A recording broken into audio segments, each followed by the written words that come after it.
Hi, I'm John. And I'm Meredith. And this is No Talking in the Library.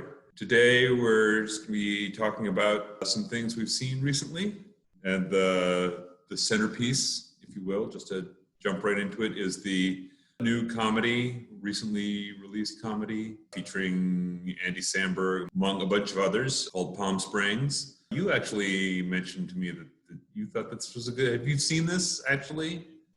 Yeah, so with everything that's happening, a lot of films that were supposed to come out in theaters have been delayed, potentially for who knows how long. So any new thing that's coming out ends up on those common streaming services, Netflix, Hulu, etc.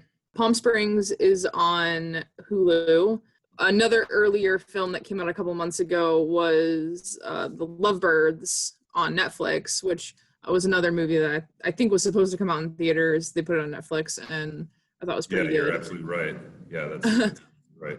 But yeah, I watched Palm Springs. I really, really enjoyed it personally. It is about a wedding that's happening, and two people meet at the wedding. Andy Samberg's character and Cristin Milioti, who some of you may remember as being the mother in the final season of How I Met Your Mother, which we don't talk about. I know I've said that before on this, I almost said this video series, but she's wonderful and really got the short end of the stick on that show. But and they get caught in a time loop. That's the plot of the movie, is that Andy Samberg's character is in fact in a time loop and repeats the day of the wedding over and over and over again. Just to start out with, I know we're both big fans of Brooklyn Nine-Nine.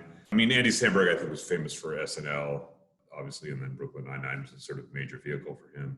But this is a perfect vehicle for his brand of comedy. It offers him a sort of, I mean, it's not comedy in the sense of like wacky haha, but it's a kind of romantic. It has, actually, I should say, more serious dimensions than I'm giving out here. It has that sort of weird, there's that weird J.K. Simmons character. It has that really hilarious, like, the time loop gets reset if he dies, so there's like a montage of like increasingly more elaborate death scenes, which is played for laughs. Right. I mean, if it's Andy Samberg, it's going to be funny, and it really is. It made me recall. There's a number of times when the time loop has been used as a device in movies, but probably the most famous one is Harold Ramis's 1993 movie Groundhog's Day, starring Bill Murray and Andie MacDowell, in which Bill Murray is a sort of very grumpy, unhappy reporter who gets stuck in Punxsutawney, Pennsylvania. That would be a terrible place to get caught in a time loop. Right? Yeah, it says our resident Pennsylvanian. Yeah. And then goes through the sort of premise Harold Ramis said in an interview later was that he was there for thousands of years, and that finally he achieves a kind of resolution with Andie MacDowell, who he's in love with. I mean, this is kind of, there's an element of spoiler there. If you haven't seen Groundhog's Day, it's arguably the best thing Bill Murray. I mean, Bill Murray's been in a lot of good things, and Lost in Translation was very good, but I think Groundhog's Day is maybe the thing I enjoyed most. But it's the sort of time loop thing is meant to express how would you do things differently if you got another shot at them. But also, once you figured out something, how do you get out of the time loop? And this is the big problem that Andy Samberg has to sort of sort out. Like, how is it that they're going to get, like, now that they've kind of had this realization about what the underlying meaning of the loop is all about? How are they going to get out of it?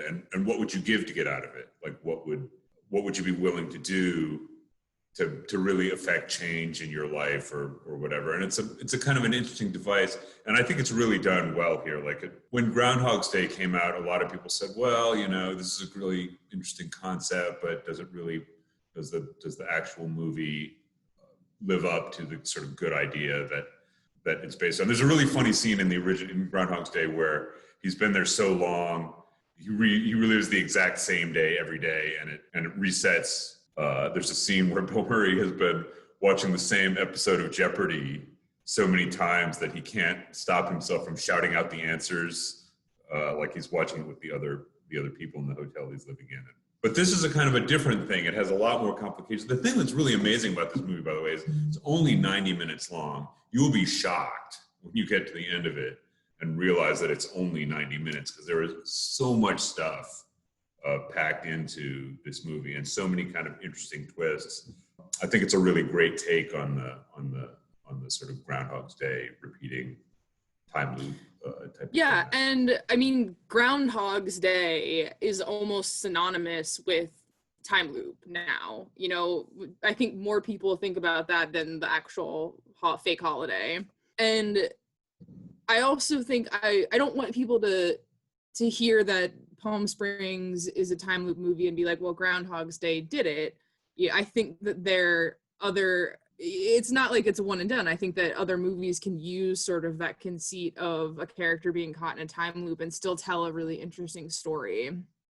Yeah, I completely agree. This is absolutely not just a rehash of Groundhog's Day. And one of the sort of points that's different, interestingly, I think, is that it gets told sort of from different perspectives at different times. So Groundhog's Day, the original, is all told from Bill Murray's perspective, whereas this movie it sort of goes back and forth between Andy Samberg and Cristin Milioti as to sort of what story is actually being told and what the relevant narrative line going on is. I mean, it's really, yeah, you're 100% correct. It's absolutely not just a sort of rehash of this. It's and that's what makes it, I think, a really great, entertaining movie. That they really have done something different with a format that's definitely been done before. And really, the biggest difference is, and this I don't think is a spoiler because it happens sort of at the beginning, and it's sort of the crux and the plot that what gets the movie started, is that Cristin Milioti's character also gets stuck in the time loop. And so it seems, I don't think they said how long Andy Samberg was in it, but you get the sense it's been a long time. And so, you know, you get to see him almost sort of like re-experiencing the events of the day, you know, anew now that he's got someone with him. And I think one of the like most affecting moments was towards the end, when they have come up with a theory for how to get out of the time loop. And Andy Samberg's character actually expresses a little bit of sort of hesitation and fear about the idea of leaving what has become sort of a safe haven for him, repeating this day over and over again. And I thought that was kind of an interesting moment. Yeah, there's that interesting conversation he has with the J.K. Simmons character, where one of the interesting things about this movie too is that a lot of people in the time loop know that they're in a time loop, whereas unlike in the original Groundhog's Day, there's a really very funny scene where Bill Murray has to convince Andie MacDowell. Andie MacDowell is not in the time loop in any other sense than she's in the day that keeps happening over and over. But he has to convince her that that's what's going on. And he does so by predicting a whole bunch of, like, he just recites the events that are going to happen. But this movie, like, Andy Samberg and Cristin Milioti and J.K. Simmons all know that they're in time loops. And you're exactly right. That's a really interesting thing about it. So once again, the time loop concept is about what would you do if you could redo things. But then it's also about, do you have the sort of courage to go and make your life different than it's been? Like, you get, as human beings, a lot of times we get in these ruts. And, you know, the movie kind of asks you the question. Andy Samberg finds himself asking the question, do I really want to get out of this? Like, because it's comfortable, because it's safe, get to some other place that might be better, but might not. And that's, you know, I think you're right. That's a really interesting dimension of the story.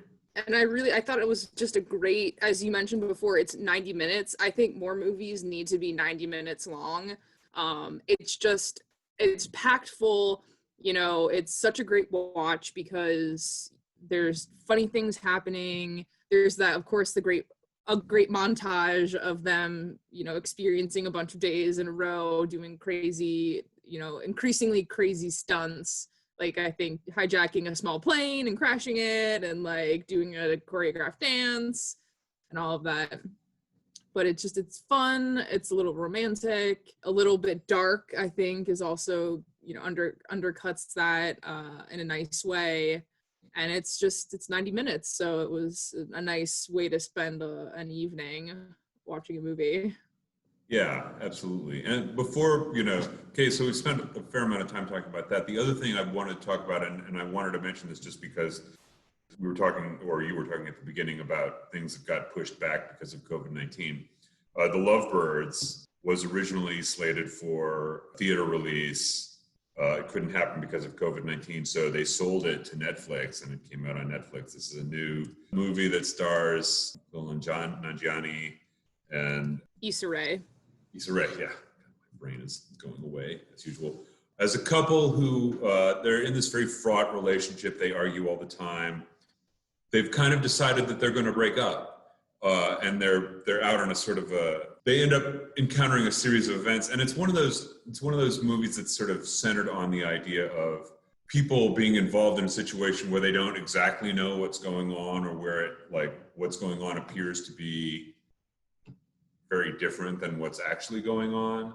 I thought it was quite good. I didn't quite enjoy it as much as I enjoyed Palm Springs, but I think the comedy in it is really funny. Nanjiani is one of these guys who really does freaking out very well as a sort of acting skill. Yeah, I thought it was really good. Have you seen that? I really liked this one also. Again, it's a movie that's only about 90 minutes. I thought a great way to describe it, it's like date night meets game night. If anyone's ever seen the Tina Fey, Michael Scott, what's his name? Steve Carell. It's which I thought was not a very good movie. This is a better version of that movie. Sure. And Game Night, which is a movie with Rachel McAdams, thank you, and Jason Bateman, which I think is a great movie. I think it's a movie that not enough people know about, have seen. If you haven't seen Game Night, please go watch it. It's hilarious. But this is very similar to that. So if you liked those movies, this is going to be in your wheelhouse. You're going to like this movie. You're right. Kumail Nanjiani does that freak out, I don't know what's going on. I'm just going to freeze up so well. It's so funny. Yeah. And it had an ending that is not the ending you would expect from this kind of film, but was the one that it always should have, but never does, because of course it's a movie and has to have some sort of crazy ending. And it just made it even funnier. Right. Yeah. We won't spoil it, but it definitely, the ending is really good. Just to sort of advert to Game Night again, I absolutely love that movie. The most impressive thing in a certain sense about Game Night is that they made it plausible that Jason Bateman and Rachel McAdams would be married, because Jason Bateman is 30 years older than she is. But their chemistry in Game Night is so great. The writing in Game Night is so great. And once again, I thought Lovebirds was a really, really entertaining movie. Once again, and we've mentioned this both, I think, a couple of times, 90 minutes is a great length for a movie. A movie that gets up around 2 hours, hard for me to follow. Just because it's hard to come up with a story that keeps your attention for that much time. Whereas 90 minutes, you can watch 2 movies in a night. It's long enough to tell an interesting story, but not so long that you're just why didn't you cut that scene? Why didn't you cut that scene? So I just thought it was a really entertaining movie. If you're in any doubt, watch the trailer for it. The trailer will absolutely sell it to you. It's really, sometimes you'll watch a trailer and you'll be like, wow, that movie's got to be terrible because they couldn't find 90 seconds of entertaining footage to put in the advertisement for it. But this, once I saw the trailer, I was sold on it, and I absolutely was not disappointed. It was really great.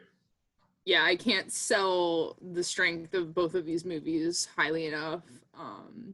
I really like them, and I hope that, this is sort of starting a trend of 90-minute comedies that have a little bit of a high concept to them, because I really enjoyed it. Yeah, absolutely. I was a little dubious about Palm Springs going in because the time loop thing has been done a lot, and because Groundhog's Day is such an excellent take on it. Anybody who sees this, if you have not seen Groundhog's Day, you really should watch it because it's really entertaining. But Palm Springs is an absolutely fabulous, entertaining movie that's just the right amount of what it is. All right, I think that's enough for this go around. We'll see you guys next time around. Thanks for watching. See you next time.